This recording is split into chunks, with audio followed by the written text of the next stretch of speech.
Ao verme que primeiro roer as frias carnes do meu cadáver, dedico como saudosa lembrança estas memórias póstumas. Algum tempo hesitei se devia abrir estas memórias pelo princípio ou pelo fim, isto é, se poria em primeiro lugar o meu nascimento ou a minha morte. Suponho o uso vulgar seja começar pelo nascimento. Duas considerações me levam a adotar diferente método.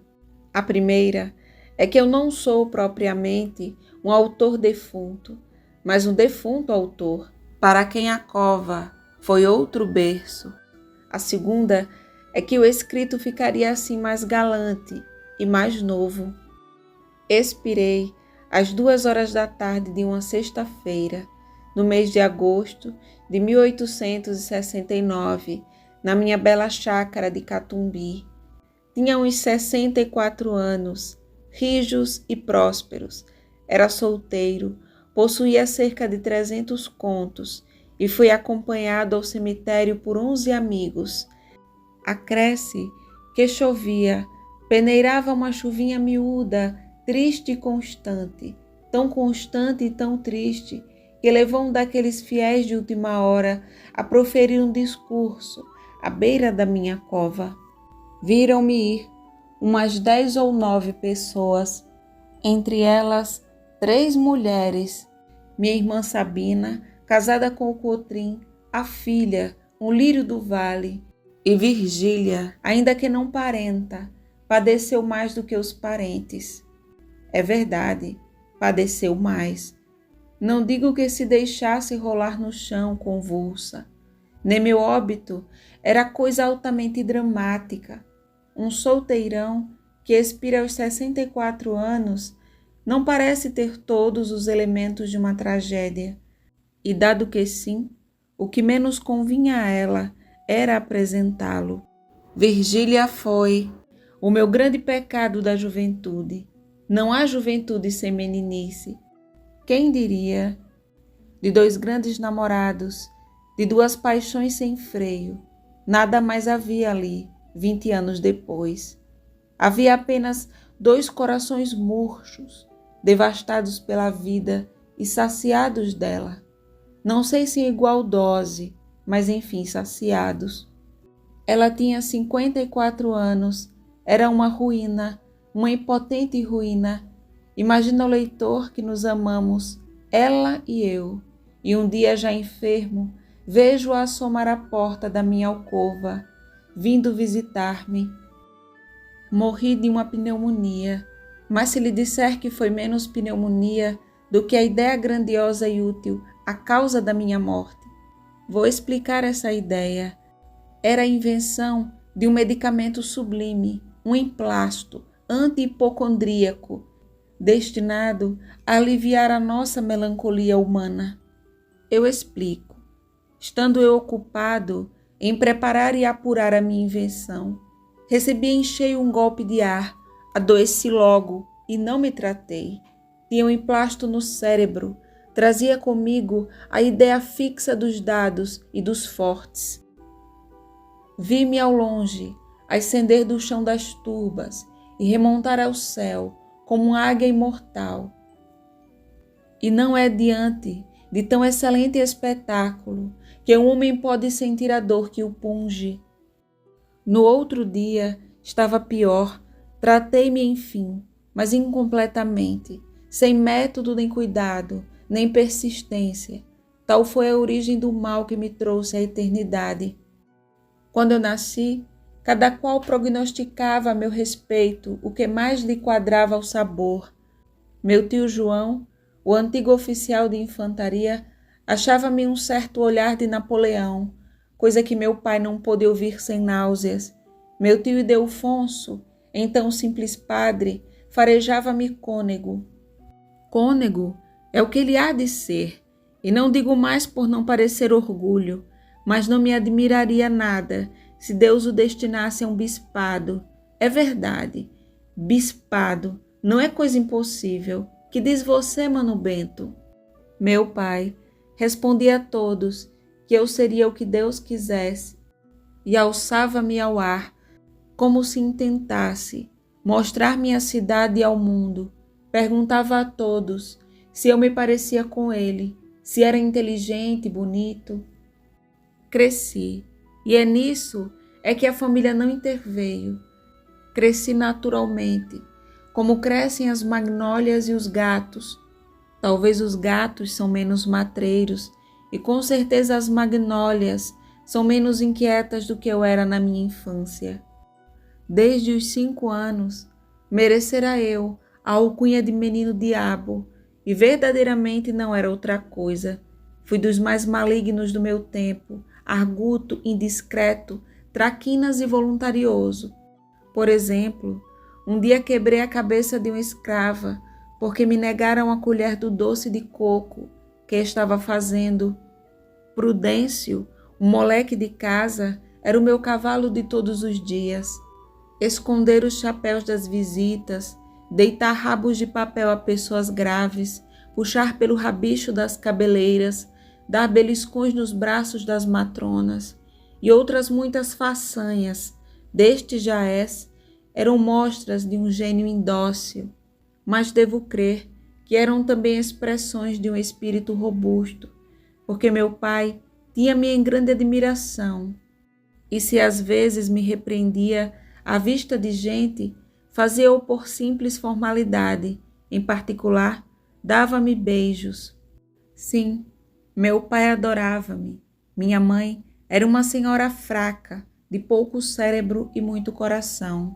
Asaz crédula, sinceramente piedosa, caseira apesar de bonita e modesta, apesar de abastada, temente às trovoadas e ao marido. O marido era na terra o seu Deus. Da colaboração dessas duas criaturas nasceu a minha educação, que se tinha alguma coisa boa, era no geral viciosa, incompleta e em partes negativa. Meu tio cônego fazia às vezes alguns reparos ao irmão. Dizia-lhe que ele me dava mais liberdade do que ensino e mais afeição do que emenda, mas meu pai respondia que aplicava na minha educação um sistema inteiramente superior ao sistema usado e, por este modo, sem confundir o irmão, iludia-se a si mesmo. Quando eu tinha 17 anos, pungia-me um buçuzinho que eu forcejava por trazer bigode. Os olhos vivos e resolutos eram a minha feição, verdadeiramente máscula.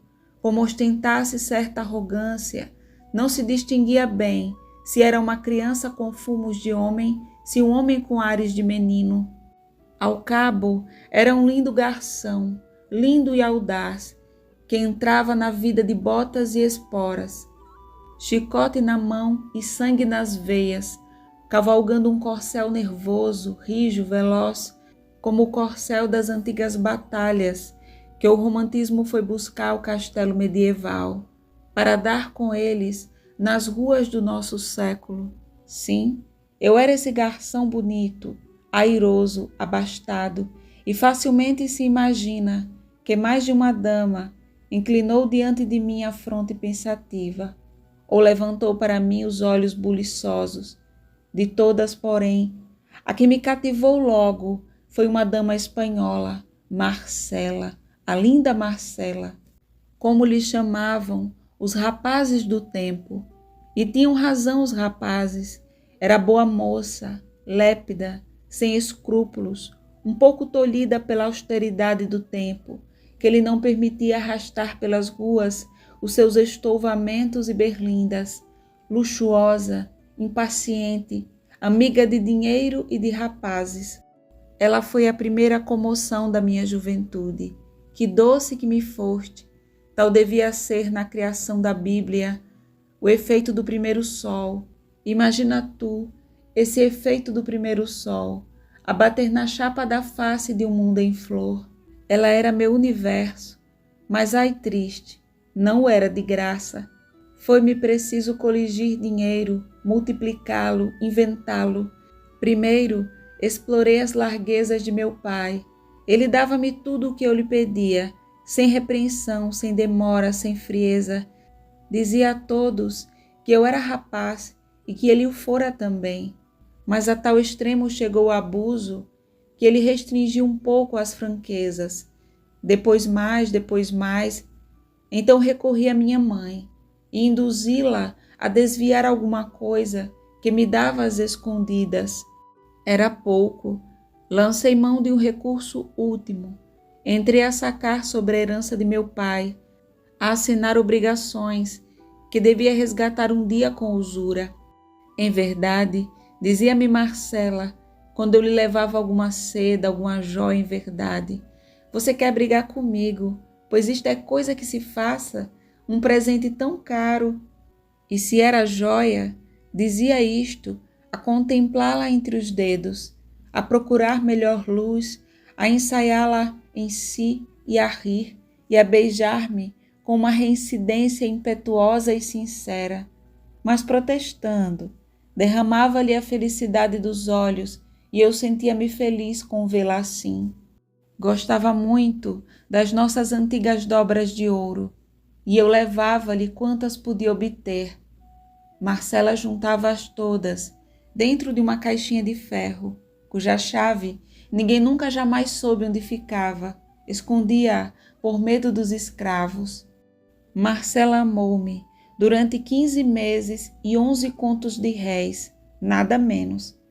Meu pai, logo que teve aragem dos 12 contos, sobressaltou-se deveras. Achou que o caso excedia as rédeas de um capricho juvenil. Desta vez, disse ele, vais para a Europa, vais cursar uma universidade, provavelmente Coimbra. Quero-te para homem sério e não para arruador e gatuno. E como eu fizesse um gesto de espanto, gatuno sim, senhor. Não é outra coisa um filho que me faz isto. Sacou da algibeira os meus títulos de dívida, já resgatados por ele, e sacudiu-mos na cara. Vês, Peralta, é assim que um moço deve zelar o nome dos seus? Pensas que eu e os meus avós ganhamos o dinheiro em casas de jogos ou a vadear pelas ruas? Pelintra, desta vez ou tomas juízo ou ficas sem coisa nenhuma. Estava furioso, mas de um furor temperado e curto. Eu ouvi-o calado e nada opus à ordem da viagem, como de outras vezes fizera. Ruminava a ideia de levar Marcela comigo. Fui procurá-la, tentei convencê-la a vir comigo, mas não consegui. Parti então sozinho, e com o tempo a ideia de um futuro grandioso foi me animando, e aos poucos a ambição desmontava Marcela. Um grande futuro, talvez naturalista, literato, arqueólogo, banqueiro, político ou até bispo. Bispo que fosse, uma vez que fosse um cargo, uma preeminência, uma grande reputação, uma posição superior, a ambição, dado que fosse águia, quebrou nessa ocasião o ovo e desvendou a pupila fulva e penetrante. Adeus, amores, adeus, Marcela, dias de delírio, joias sem preço, vida sem regime, adeus. Cá me vou, às fadigas e à glória, deixo-vos com as calcinhas da primeira idade. E foi assim que desembarquei em Lisboa e segui para Coimbra. A universidade esperava-me, com as suas matérias árduas. Estudei-as muito mediocremente, e nem por isso perdi o grau de bacharel. Deram-mo com a solenidade do estilo, após os anos da lei, uma bela festa que me encheu de orgulho e de saudades, principalmente de saudades. Tinha eu conquistado em Coimbra uma grande nomeada de fuleão. Era um acadêmico estroina, superficial, tumultuário e petulante, dado às aventuras, fazendo romantismo prático e liberalismo teórico, vivendo na pura fé dos olhos pretos e das constituições escritas. No dia em que a universidade me atestou, em pergaminho, uma ciência que eu estava longe de trazer arraigada no cérebro, confesso que me achei de um modo logrado, ainda que orgulhoso. Explico-me, O diploma era uma carta de alforria. Se me dava liberdade, dava-me a responsabilidade. Guardei-o, deixei às margens do Mondego e vi por ali fora Asaz, desconsolado, mas sentindo já uns ímpetos, uma curiosidade, um desejo de acotovelar os outros, refluir de gozar de viver, de prolongar a universidade pela vida adiante. Chegou o tempo de voltar ao Rio de Janeiro. Ao cabo de alguns anos de peregrinação, atendi às súplicas de meu pai. Vem, dizia ele na última carta, se não vieres depressa, acharás a tua mãe morta. Esta última palavra foi para mim um golpe. Eu amava minha mãe. Tinha ainda diante dos olhos as últimas circunstâncias da última bênção que ela me dera, a bordo do navio. Meu triste filho, nunca mais te verei, soluçava a pobre senhora, apertando-me ao peito. E essas palavras ressoavam-me agora, como uma profecia realizada. Quando voltei, encontrei meu pai. Ele abraçou-me com lágrimas. Tua mãe não pode viver, disse-me ele. Com efeito, não era já o reumatismo que a matava, era um cancro no estômago. A infeliz padecia de um modo cru, porque o cancro é indiferente às virtudes do sujeito. Quando rói, roer é o seu ofício. Minha irmã Sabina, já então casada com o Cotrim, andava a cair de fadiga. Pobre moça, dormia 3 horas por noite e nada mais. O próprio tio João estava abatido e triste. Dona Eusébia e algumas outras senhoras lá estavam, também não menos tristes e não menos dedicadas. Depois da morte da minha mãe, passei um bom tempo recluso, até que minha solidão foi interrompida pela visita de meu pai. Ele trazia consigo o que ele chamou de 2 projetos, um lugar de deputado e um casamento. Meu pai disse isto com pausa e não no mesmo tom, mas dando às palavras um jeito e disposição, cujo fim era cavá-las mais fundamente no meu espírito. A proposta, porém, desdizia tanto das minhas sensações últimas que eu cheguei a não entendê-la bem. Meu pai não fraqueou e repetiu-a, encareceu o lugar e a noiva. Não vou sair daqui sem uma resposta definitiva, disse meu pai. Definitiva, repetiu, batendo as sílabas com o dedo.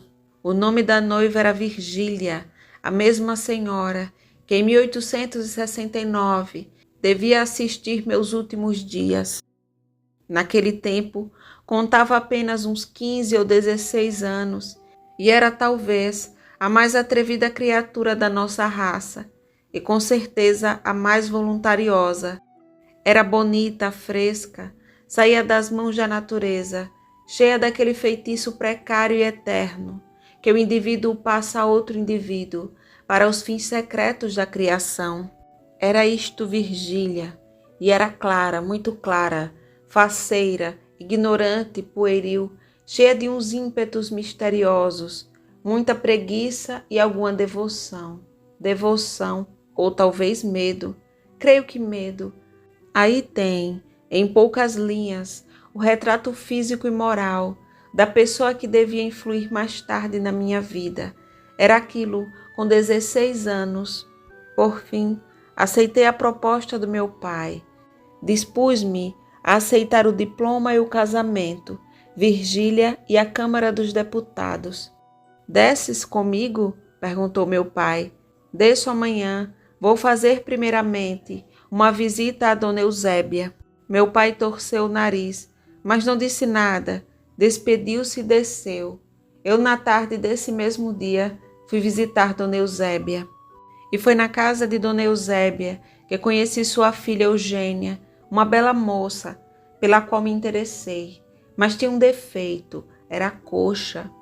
Uns olhos tão lúcidos, uma boca tão fresca, uma compostura tão senhoril e coxa.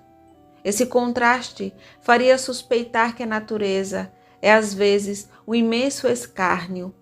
Por que bonita se coxa? Por que coxa se bonita? Tal era a pergunta que eu vinha fazendo a mim mesmo ao voltar para casa de noite, sem atinar com a solução do enigma. O melhor que há, quando se não resolve um enigma, é sacudi-lo pela janela fora. Foi o que eu fiz. Amanheceu chovendo, transferi a descida, mas no outro dia a manhã era límpida e azul, e apesar disso, deixei-me ficar, não menos que no terceiro dia e no quarto, até o fim da semana. Manhãs bonitas, frescas, convidativas, lá embaixo a família a chamar-me, e a noiva, e o parlamento, e eu sem acudir a coisa nenhuma, enlevado ao pé da minha Vênus manca. Elevado é uma maneira de realçar o estilo. Não havia enlevo, mas gosto, uma certa satisfação física e moral. Queria-lhe, é verdade, ao pé dessa criatura tão singela, filha espúria e coxa, feita de amor e desprezo, ao pé dela sentia-me bem, e ela creio que ainda se sentia melhor ao pé de mim. Isto na Tijuca, uma simples égloga. Dona Eusébia vigiava-nos, mas pouco, temperava a necessidade com a convivência. A filha, nessa primeira explosão da natureza, entregava-me a alma em flor. O senhor desce amanhã? Disse-me ela no sábado. Pretendo. Não desça. Não desci. Algum tempo depois, ouvi uma voz que saía de mim mesmo e tinha duas origens. A piedade, que me desarmava ante a candura da pequena, e o terror de vir a amar deveras e desposá-la, uma mulher coxa. Quanto a este motivo da minha descida, não há duvidar que ela o achou, e mo disse. Foi na varanda, na tarde de uma segunda-feira, ao anunciar-lhe que na seguinte manhã viria para baixo. Adeus, suspirou ela, estendendo-me a mão com simplicidade. Faz bem. E como é que eu nada dissesse, continuou. Faz bem em fugir ao ridículo de casar comigo. E a dizer-lhe que não, ela retirou-se lentamente, engolindo as lágrimas. Alcancei-a a poucos passos e jurei-lhe, por todos os santos do céu, que eu era obrigado a descer, mas que não deixava de lhe querer e muito. Tudo hipérboles frias, que ela escutou sem dizer nada. Acredita-me? Perguntei eu no fim. Não, e digo-lhe que faz bem. Quis retê-la, mas o olhar que me lançou não foi já de súplica, senão de império. Desci da Tijuca na manhã seguinte, um pouco amargurado, outro pouco satisfeito. Vinha dizendo a mim mesmo que era justo obedecer a meu pai, que era conveniente abraçar a carreira política, que a Constituição, que a minha noiva, que o meu cavalo. Enfim, um tempo depois de retornar à casa de meu pai, fomos à casa do Dutra, pai de Virgília. Era uma pérola esse homem, risonho, jovial, patriota, um pouco irritado com os males públicos, mas não desesperado de os curar depressa. Achou que a minha candidatura era legítima, convinha, porém, esperar alguns meses, e logo me apresentou a mulher, uma estimável senhora, e a filha, que não desmentiu em nada o panegírio de meu pai. Juro-vos que em nada. Eu que levava ideias a respeito da pequena, fitei-a de certo modo. Ela que não sei se as tinha, e não me fitou de modo diferente. E o nosso olhar primeiro foi pura e simplesmente conjugal. No fim de um mês, estávamos íntimos. Venha cá jantar amanhã, disse-me o Dutra uma noite. Aceitei o convite. No dia seguinte, mandei que a segue me esperasse no Largo de São Francisco de Paula e fui dar várias voltas. Dadas as voltas, ao passar pela Rua dos Ourives, consultei o relógio e cai-me o vidro na calçada. Entro na primeira loja que tinha à mão. Era um cubículo, pouco mais, empoeirado e escuro. Ao fundo, por trás do balcão, estava sentada uma mulher, cujo rosto amarelo e bexiguento não se destacava logo à primeira vista, mas logo que se destacava, era um espetáculo curioso. Não podia ter sido feia, ao contrário, via-se que fora bonita, e não pouco bonita, mas a doença e uma velhice precoce destruíram-lhe a flor das graças. As bexigas tinham sido terríveis, os sinais grandes e muitos faziam saliências, declives e aclives, e davam a sensação de lixa grossa, enormemente grossa. Eram os olhos a melhor parte do vulto, e aliás, tinha uma expressão singular e repugnante, que mudou entretanto, logo que eu comecei a falar. Quanto ao cabelo, estava russo e quase tão poento como as portas da loja. Não a conheci logo, era difícil. Ela, porém, conheceu-me, apenas lhe dirigi a palavra. Os olhos cisparam e trocaram a expressão usual por outra, meia doce e triste. Vi-lhe um movimento como para esconder-se ou fugir. Era o instinto da vaidade, que não durou mais de um instante. Marcela acomodou-se e sorriu. Quer comprar alguma coisa? Disse ela, estendendo-me a mão. Não respondi nada. Marcela compreendeu a causa do meu silêncio. Não era difícil, e só hesitou, creio eu, em decidir o que dominava mais, se o assombro do presente, se a memória do passado. Deu-me uma cadeira e, com o balcão permeio, falou-me longamente de si, da vida que levara, das lágrimas que eu lhe fizera verter, das saudades, dos desastres, enfim, das bexigas que lhe escalavravam o rosto e do tempo que lhe ajudou a moléstia, adiantou-lhe a decadência. Verdade é que tinha alma decrépita. Vendera tudo, quase tudo. Um homem que a amara outrora e lhe morreu nos braços. Deixara-lhe aquela loja de ourivesaria, mas para que a desgraça fosse completa, era agora pouco buscada a loja, talvez pela singularidade de a dirigir uma mulher. Em seguida, pediu que me lhe contasse a minha vida. Gastei pouco tempo em dizer-lhe. Não era longa nem interessante. Casou? Disse Marcela, no fim de minha narração. Ainda não, respondi secamente. Mas por que entrou aqui? Viu-me na rua? Perguntou ela. Não. Supunha entrar numa casa de relojoeiro. Queria comprar um vidro para este relógio. Vou a outra parte. Desculpe-me, tenho pressa. Marcela suspirou com tristeza. A verdade é que eu me sentia pungido e aborrecido ao mesmo tempo e ansiava por me ver fora daquela casa. Marcela, entretanto, chamou o moleque, deu-lhe o relógio e, apesar da minha oposição, mandou a uma loja na vizinhança comprar o vidro. Não havia remédio. Sentei-me outra vez. Disse ela que desejava ter a proteção dos conhecidos de outro tempo. Ponderou que mais tarde ou mais cedo era natural que me casasse e afiançou que me daria finas joias por preços baratos. Não disse preços baratos, mas usou uma metáfora delicada e transparente. Entrei a desconfiar que não padecera nenhum desastre, salvo a moléstia, que tinha o dinheiro a bom recado e que negociava com o único fim de acudir à paixão do lucro, que era o verme roedor daquela existência. Foi isso mesmo que me disseram depois. Nisto entrou o moleque, trazendo o relógio com o vidro novo. Era tempo, já me custava estar ali. Dei uma moedinha de prata ao moleque, disse a Marcela que voltaria noutra ocasião e saí a passo largo.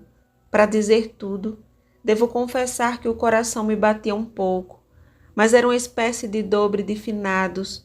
O espírito ia travado de impressões opostas. Notem que aquele dia amanhecera alegre para mim. E eis-me surge o passado. Ele o que me lacera e beija, ele o que me interroga, com o rosto cortado de saudades e bexigas.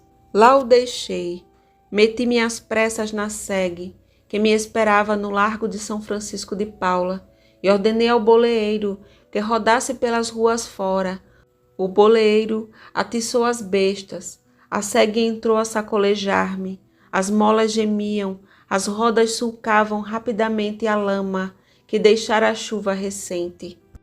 Então apareceu o Lobo Neves, um homem que não era mais esbelto que eu, nem mais elegante, nem mais lido, nem mais simpático, e todavia foi que me arrebatou Virgília e a candidatura, dentro de poucas semanas, com ímpeto verdadeiramente cesariano. Não precedeu nenhum despeito, não houve a menor violência de família.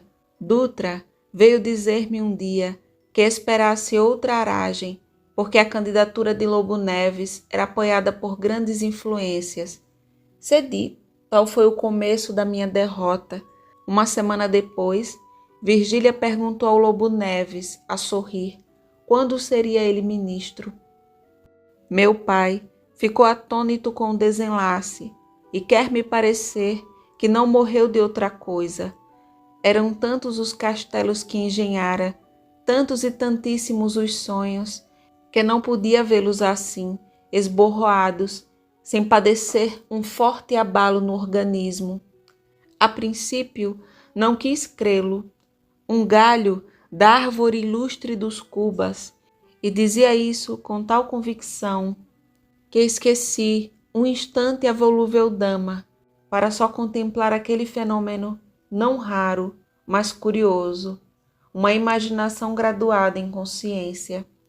Morreu daí a 4 meses, acabrunhado, triste, com uma preocupação intensa e contínua, a semelhança de remorso, um desencanto mortal que lhe substituiu os reumatismos e tosses.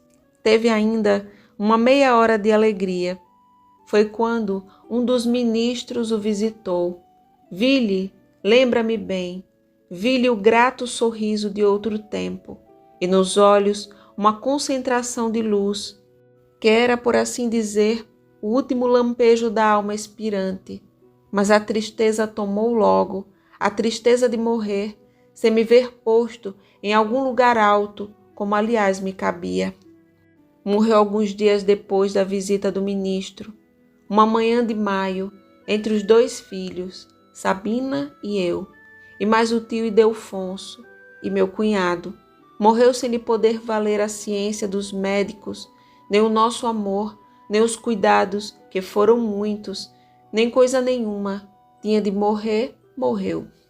8 dias depois da morte de meu pai, tivemos uma briga, minha irmã Sabina, meu cunhado e eu, por causa da herança. Fizeram-se finalmente as partilhas, mas nós estávamos brigados, e digo-lhes que, ainda assim, custou-me muito a brigar com Sabina. Éramos tão amigos, jogos pueris, fúrias de crianças, risos e tristezas da idade adulta. Dividimos muitas vezes esse pão da alegria e da miséria, irmãmente, como bons irmãos que éramos, mas estávamos brigados. Vivi meio recluso, indo de longe em longe, a algum baile ou teatro ou palestra, mas a maior parte do tempo passei-a comigo mesmo. Vivia, deixava-me ir, ao curso e recurso dos sucessos e dos dias, ora buliçoso, ora apático, entre a ambição e o desânimo. Escrevia política e fazia literatura, mandava artigos e versos para as folhas públicas, e cheguei a alcançar certa reputação de polemista e de poeta.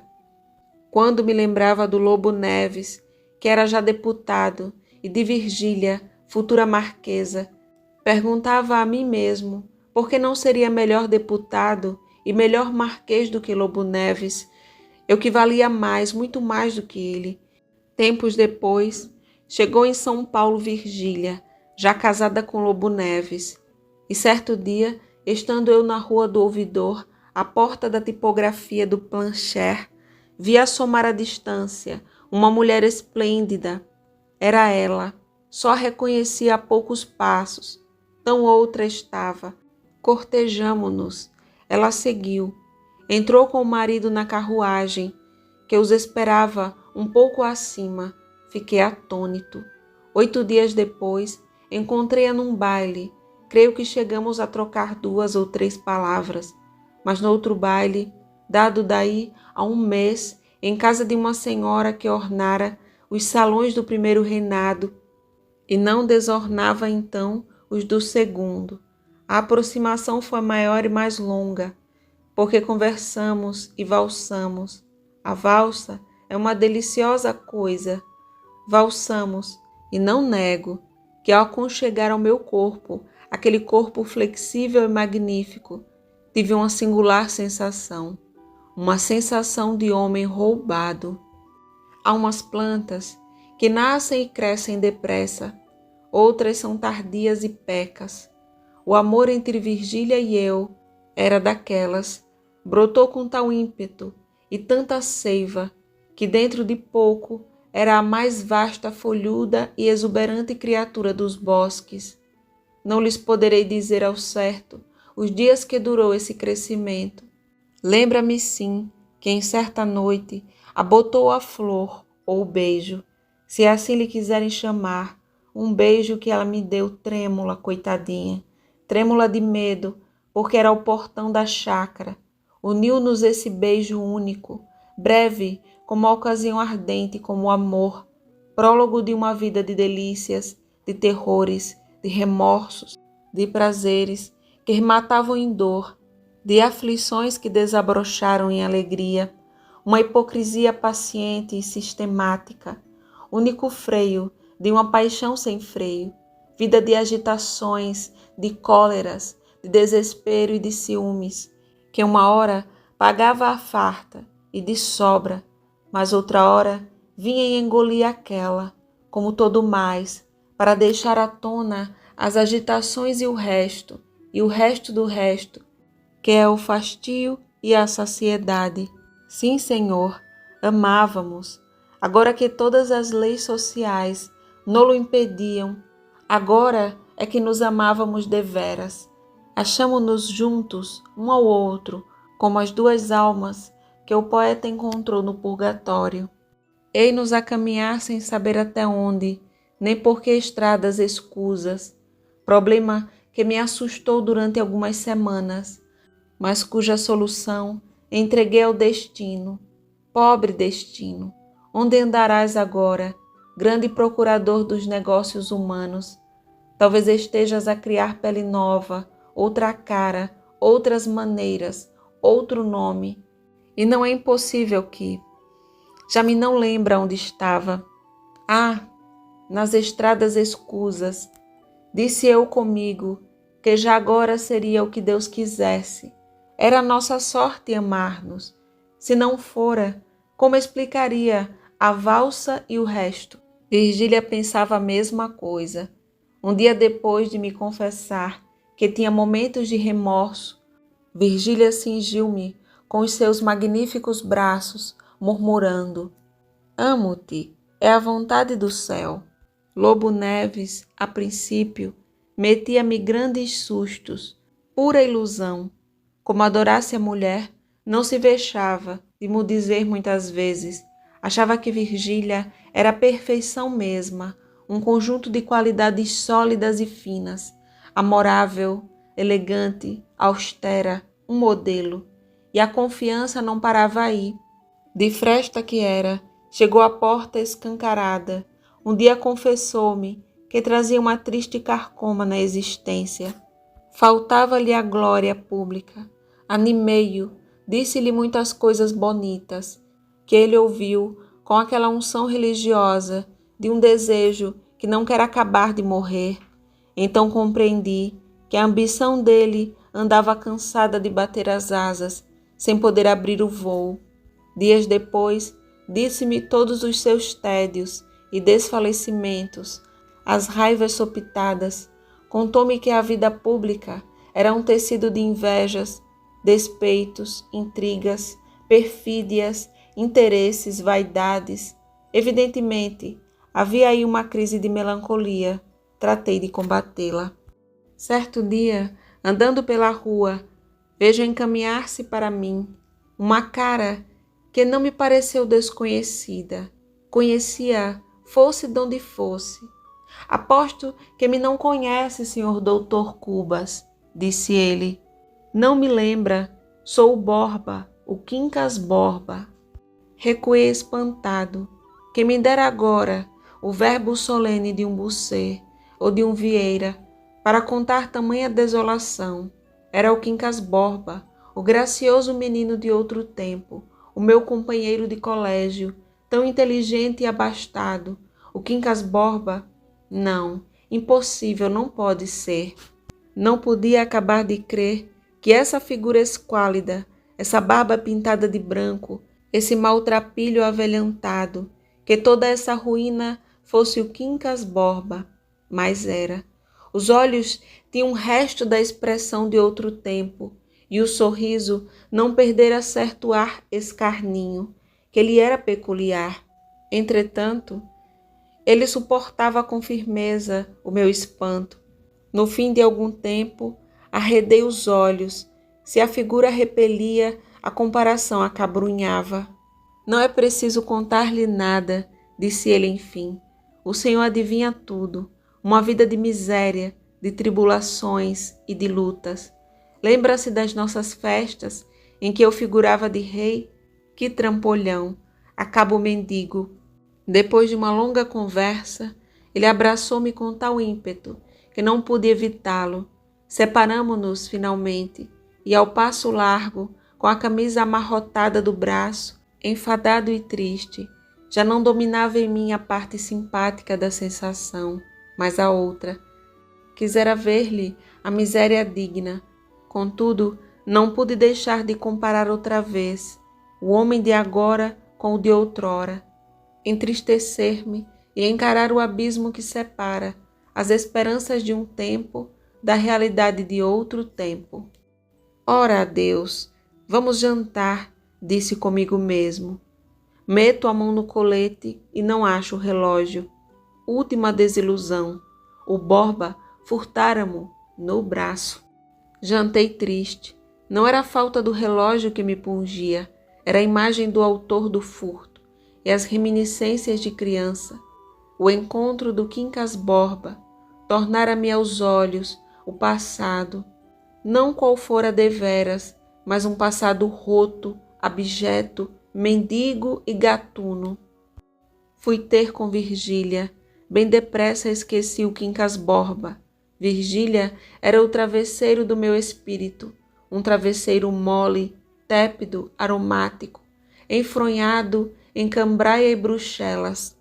Era ali que ele costumava repousar todas as sensações más, simplesmente enfadonhas ou até dolorosas, e bem pesadas as coisas, não era outra a razão da existência de Virgília, não podia ser. 5 minutos bastaram para olvidar inteiramente o Quincas Borba.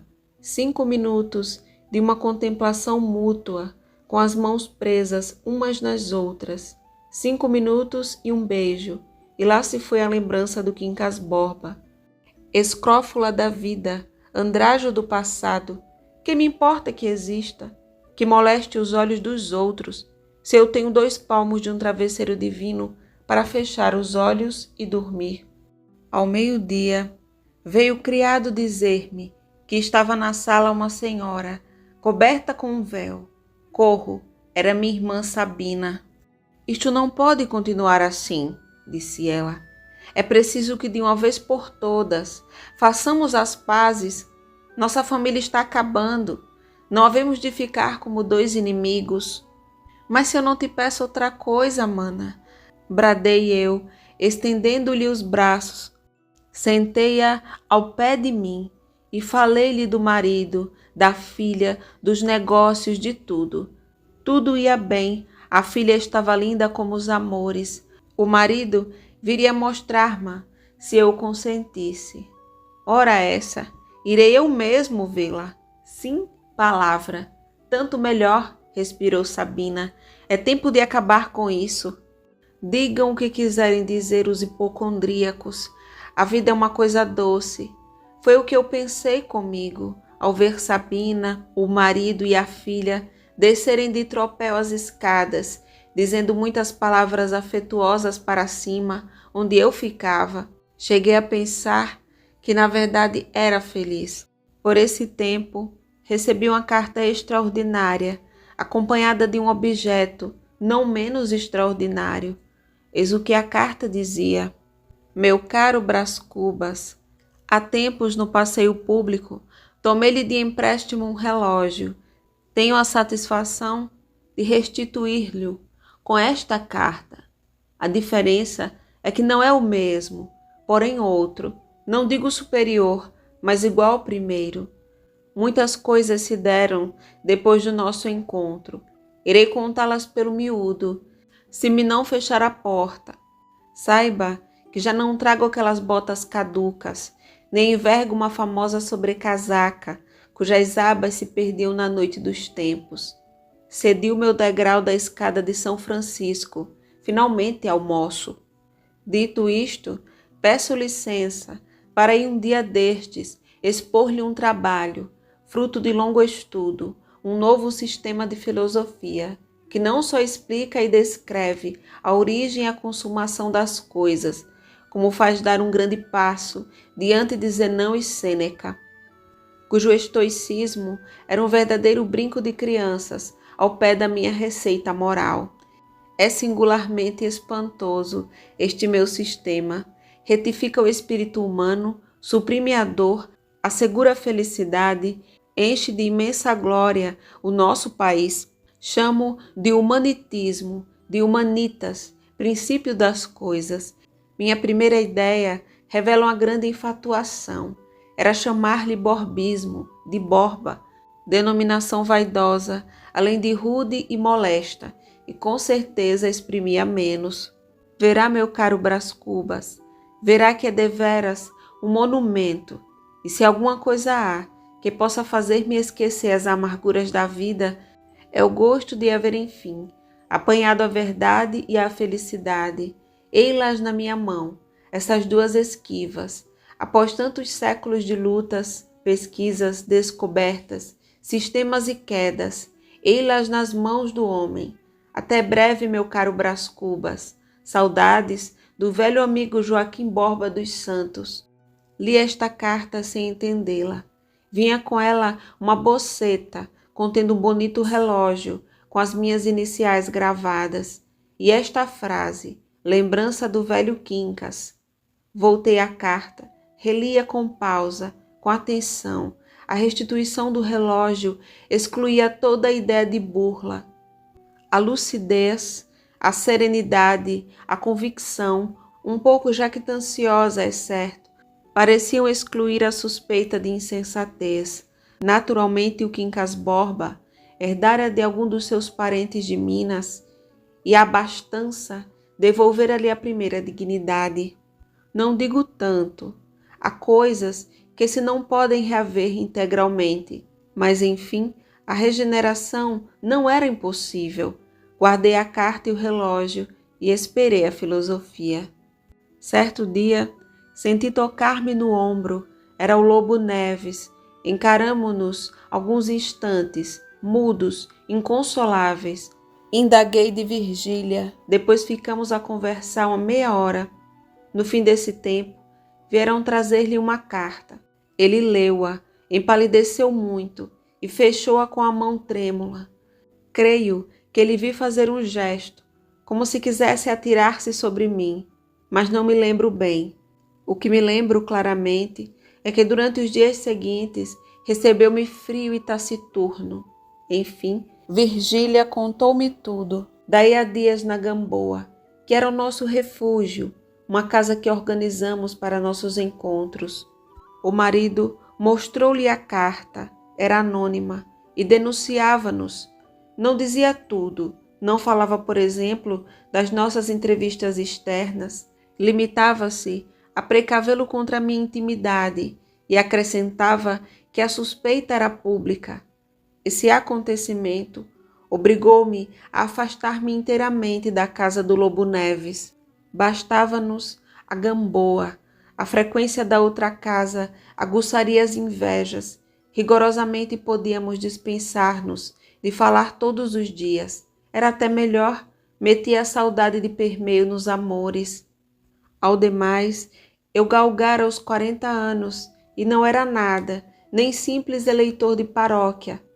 Urgia fazer alguma coisa, ainda por amor de Virgília, que havia de ufanar-se quando visse luzir o meu nome. Entretanto, tudo mudou quando Lobo Neves foi nomeado presidente de província e acabou aceitando. Com isso foi embora, levando Virgília consigo. Não a vi partir, mas à hora marcada senti alguma coisa. Não era dor nem prazer, uma coisa mista, alívio e saudade, tudo misturado, em iguais doses.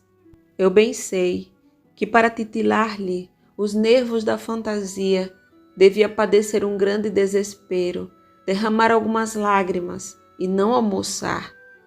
Seria romanesco, mas não seria biográfico. A realidade pura é que eu almocei, como nos demais dias, acudindo ao coração com as lembranças da minha aventura. A partida de Virgília deu-me uma amostra da viuvez. Nos primeiros dias, meti-me em casa, a fisgar moscas como Domiciano, se não mente o Suetônio, mas a fisgá-las de um modo particular, com os olhos. Fisgava-as uma a uma no fundo de uma sala grande, estirado na rede, com um livro aberto entre as mãos. Era tudo: saudades, ambições, um pouco de tédio e muito devaneio solto. Meu tio cônego morreu nesse intervalo. Idem 2 primos. Não me dei por abalado. Levei-os ao cemitério como quem leva dinheiro a um banco. Que digo? Como quem leva cartas ao correio. Selei as cartas, meti-as na caixinha e deixei ao carteiro o cuidado de as entregar em mão. Foi também por esse tempo que nasceu minha sobrinha Venância, filha do Cotrim. Morriam uns, nasciam outros, eu continuava às moscas. Outras vezes agitava-me, ia às gavetas, entornava as cartas antigas, dos amigos, dos parentes, das namoradas, até as de Marcela, e abria-as todas, lia-as uma a uma, e recompunha o preceptório. Se não guardas as cartas da juventude, não conhecerás um dia a filosofia das folhas velhas, não gostarás o prazer de ver-te, ao longe, na penumbra, com um chapéu de 3 bicos, botas de 7 léguas e longas barbas assírias, a balhar ao som de uma gaita anacreôntica. Guarda as tuas cartas da juventude. Mas 2 forças, porém, além de uma terceira, compeliam-se a tomar a vida agitada do costume: Sabina e Quincas Borba. Minha irmã encaminhou a candidatura conjugal de Nhan Lolode, um modo verdadeiramente impetuoso. Quando dei por mim, estava com a moça quase nos braços. Quanto ao Quincas Borba, expôs-me, enfim, o humanitismo, sistema de filosofia, destinado a arruinar todos os demais sistemas. A terceira força que me chamava ao bulício era o gosto de luzir e, sobretudo, a incapacidade de viver só. A multidão atraía-me, o aplauso namorava-me. Se a ideia do emplasto me tem aparecido nesse tempo, quem sabe, não teria morrido logo e estaria célebre. Mas o emplasto não veio. Veio o desejo de agitar-me em alguma coisa, com alguma coisa e por alguma coisa. Não, senhor, agora quer você queira, quer não, há de casar, disse-me Sabina. Que belo futuro, um solteirão sem filhos. Sem filhos. A ideia de ter filhos deu-me um sobressalto, percorreu-me outra vez o fluido misterioso. Sim, cumpria ser pai. A vida celibata podia ter certas vantagens próprias, mas seriam tênues e compradas a troco da solidão. Sem filhos, não, impossível. Dispus-me a aceitar tudo, ainda mesmo a aliança do Damasceno, pai de Nhan Loló. No fim de 3 meses, ia tudo maravilhoso. Sabina, aos olhos da moça, os desejos do pai eram outros tantos impulsos que me levavam ao matrimônio. A lembrança de Virgília aparecia de quando em quando, amaseada à porta, e com ela um diabo negro que me metia a cara um espelho, no qual eu via ao longe Virgília, desfeita em lágrimas, mas outro diabo vinha, cor-de-rosa, com outro espelho, em que se refletia a figura de Nha Lolô, terna, luminosa, angélica. Mas o pior aconteceu. Nha Lolô acabou adoecendo e morreu por ocasião da entrada da febre amarela. Acompanhei até o último jazigo e me despedi triste, mas sem lágrimas.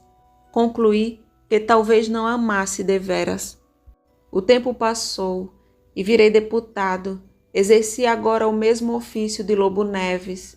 A onda da vida trouxe-nos à mesma praia, como duas botelhas de náufragos. Ele contendo o seu ressentimento e eu devendo conter o meu remorso. A primeira vez que pude falar a Virgília, depois de anos, foi num baile em 1855. Trazia um soberbo vestido de gorgorão azul e ostentava as luzes, o mesmo par de ombros de outro tempo.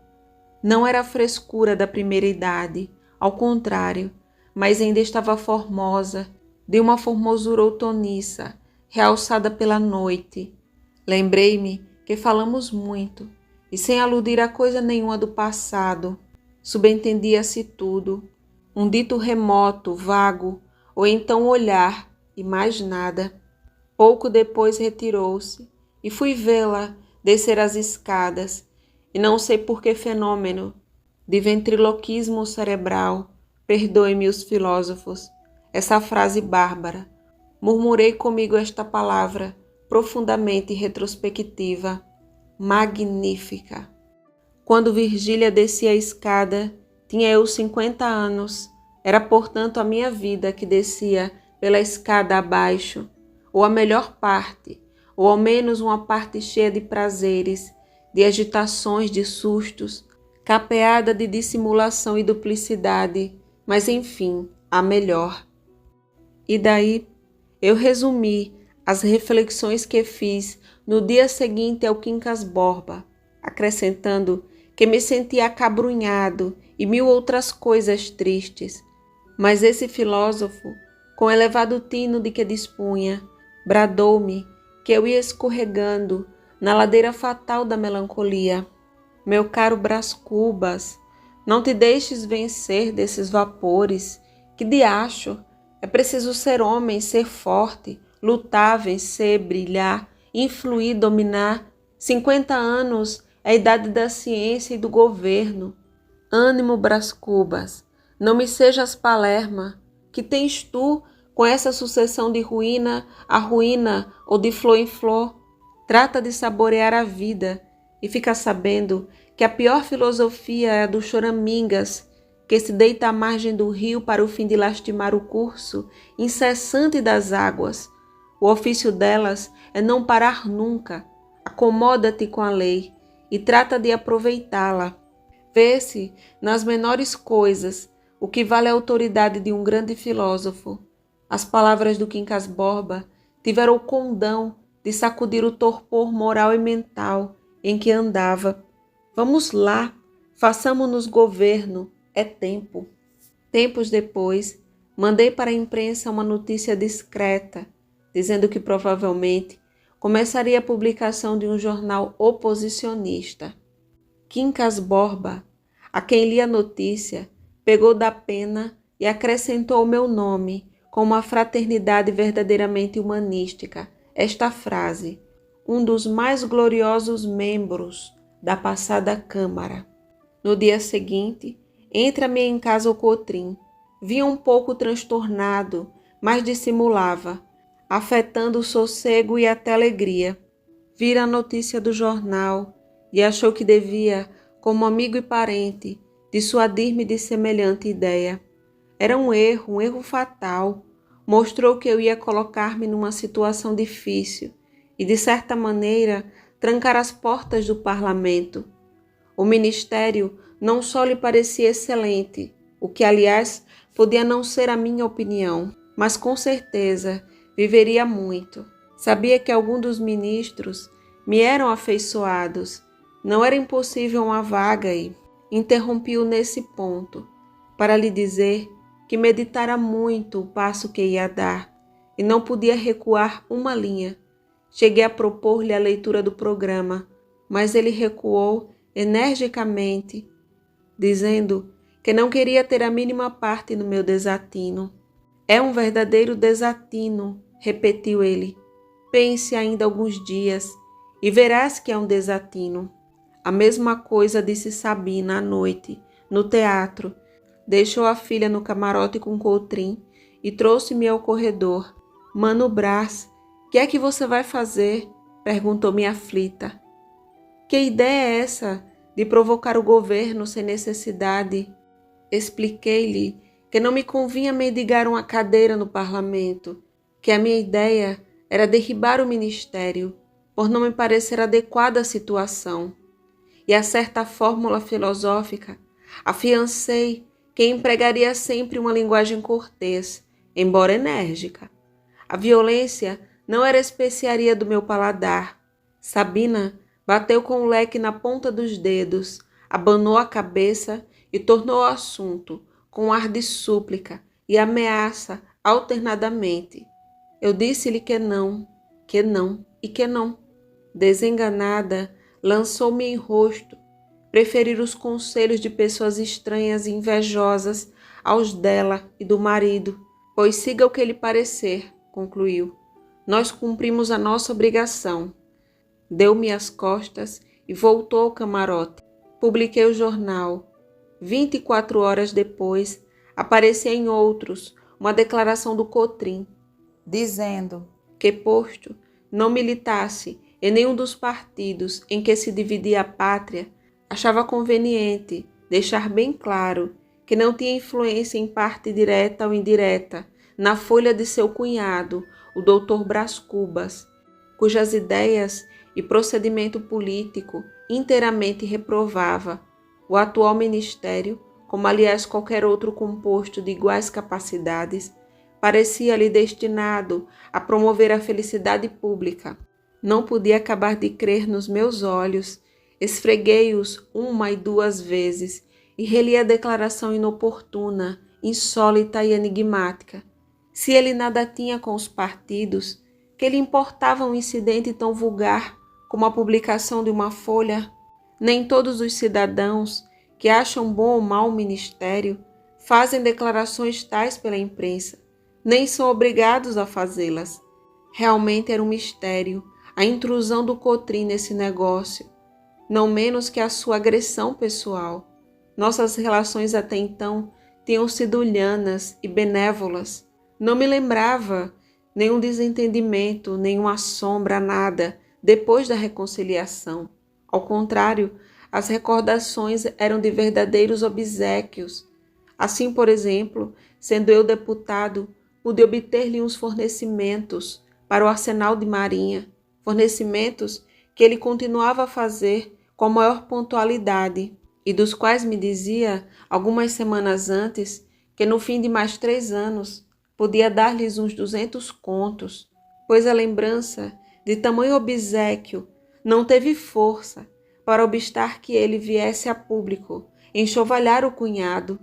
Devia ser muito poderoso o motivo da declaração, o que eu fazia cometer ao mesmo tempo um destempero e uma ingratidão. Confesso que era um problema insolúvel. Há em cada empresa, afeição ou idade, um ciclo inteiro da vida humana.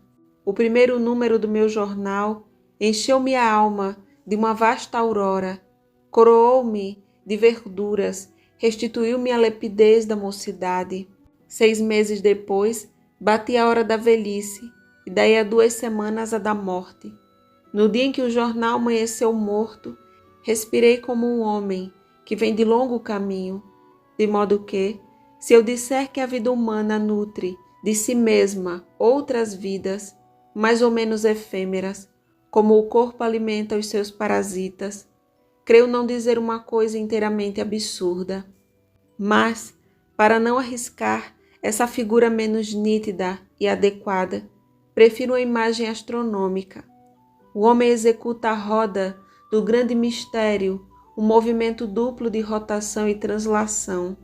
Tem os seus dias desiguais como o de Júpiter, e deles compõe o seu ano, mais ou menos longo. No momento em que eu terminava o meu movimento de rotação, concluía Lobo Neves o seu movimento de translação.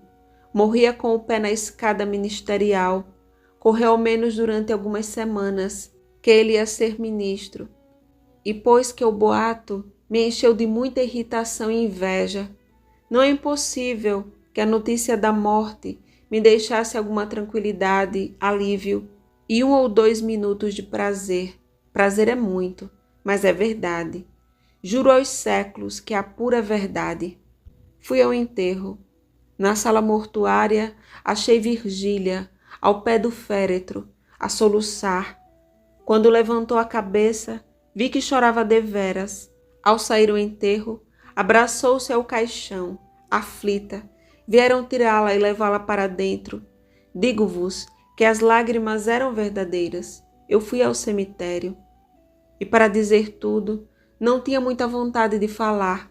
Levava uma pedra na garganta ou na consciência. No cemitério, principalmente, quando deixei cair a pá de cal sobre o caixão, no fundo da cova, o baque surdo da cal deu-me um estremecimento passageiro, é certo, mas desagradável, e depois à tarde tinha o peso e a cor do chumbo. O cemitério, as roupas pretas. Tinham ido todos, só o meu carro esperava pelo dono. Acendi um charuto, afastei-me do cemitério. Não podia sacudir dos olhos a cerimônia do enterro, nem dos ouvidos os soluços de Virgília. Os soluços, principalmente, tinham o som vago e misterioso de um problema. Virgília traíra o marido com sinceridade, e agora chorava-o com sinceridade. Eis uma combinação difícil, que não pude fazer em todo o trajeto. Em casa, porém, apeando-me do carro, suspeitei que a combinação era possível e até fácil. Meiga, natural, a taxa da dor é como a moeda de Vespasiano, não cheira a origem, e tanto se colhe do mal como do bem. A moral repreenderá porventura a minha cúmplice. É o que te não importa, implacável amiga, uma vez que lhe recebeste pontualmente as lágrimas. Meiga, 3 vezes meiga natural. Algum tempo depois, eu me reconciliei outra vez com Cotrim, sem chegar a saber a causa do desentendimento. Reconciliação oportuna, porque a solidão pesava-me e a vida era para mim a pior das fadigas, que é a fadiga sem trabalho. Pouco depois fui convidado por ele a filiar-me numa ordem terceira. E vede agora a minha modéstia. Filiei-me a uma ordem terceira. Exerci ali alguns cargos. Foi essa a fase mais brilhante da minha vida. Não obstante, calo-me, não digo nada, não conto os meus serviços, o que fiz aos pobres e aos enfermos, nem as recompensas que recebi. Nada digo, absolutamente nada. Talvez a economia social pudesse ganhar alguma coisa se eu mostrasse como todo e qualquer prêmio estranho, vale pouco ao lado do prêmio subjetivo e imediato, mas seria romper o silêncio que jurei guardar neste ponto. Demais, os fenômenos da consciência são de difícil análise. Por outro lado, se contasse um, teria de contar todos, os que a ele se prendessem, e acabava fazendo um capítulo de psicologia. Afirmo somente que foi a fase mais brilhante da minha vida. Os quadros eram tristes, tinham a monotonia da desgraça, que é tão aborrecida como a do gozo, e talvez pior, mas a alegria que se dá à alma dos doentes e dos pobres é recompensa de algum valor, e não me digam que é negativa, por só recebê-la obsequiado. Não, eu a recebia de um modo reflexo, e ainda assim grande, tão grande que me deixava excelente ideia de mim mesmo. No fim de alguns anos, 3 ou 4, estava enfarado do ofício e deixei-o, não sem um donativo importante, que me deu direito ao retrato na sacristia. Não acabarei, porém, o capítulo sem dizer que vi morrer no hospital da ordem, adivinhem quem? A linda Marcela. A vi morrer no mesmo dia em que, visitando um cortiço para distribuir esmolas, achei. Agora é que não são capazes de adivinhar.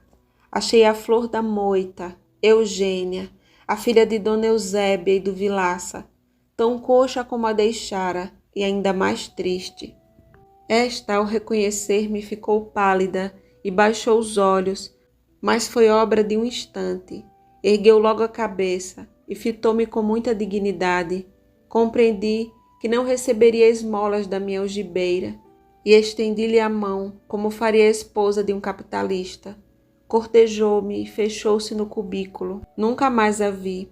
Não soube nada da vida dela, nem se a mãe era morta, nem que desastre a trouxe a tamanha miséria. Sei que continuava coxa e triste. Foi com esta impressão profunda que cheguei ao hospital, onde Marcela entrava na véspera, e onde a vi expirar meia hora depois, feia, magra, decrépita. Compreendi que estava velho e precisava de uma força, mas o Quincas Borba partira 6 meses antes para Minas Gerais e levou consigo a melhor das filosofias.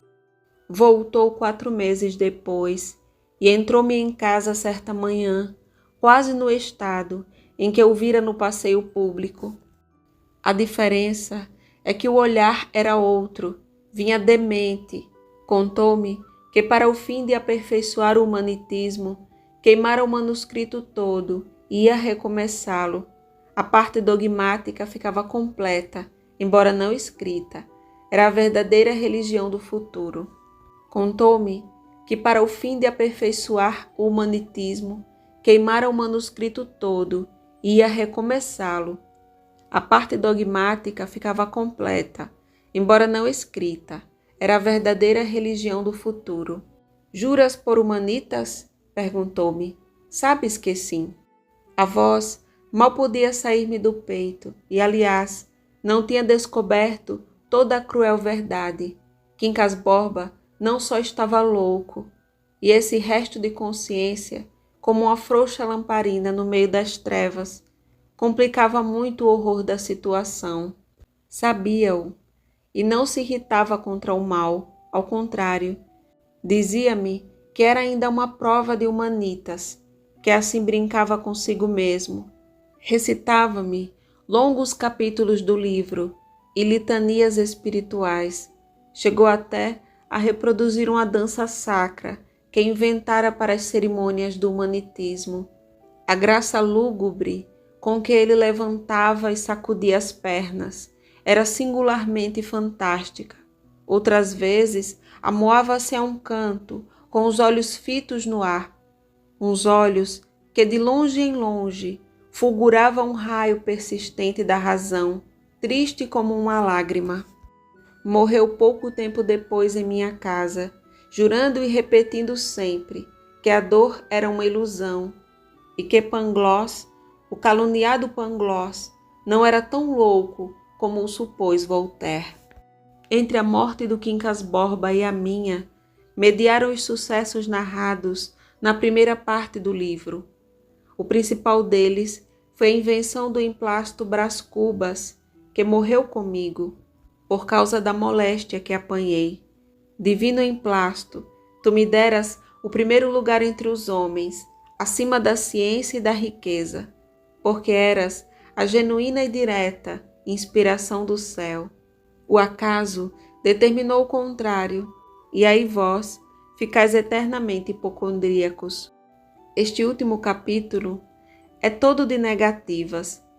Não alcancei a celebridade do emplasto, não fui ministro, não fui califa, não conheci o casamento. Verdade é que, ao lado dessas faltas, coube-me a boa fortuna de não comprar o pão com o suor do meu rosto. Somadas umas coisas e outras, qualquer pessoa imaginará que não houve míngua nem sobra, e, consequentemente, que saí quite com a vida, e imaginará mal, porque ao chegar a este outro lado do mistério, Achei-me com um pequeno saldo, que é a derradeira negativa deste capítulo de negativas. Não tive filhos, não transmiti a nenhuma criatura o legado da nossa miséria.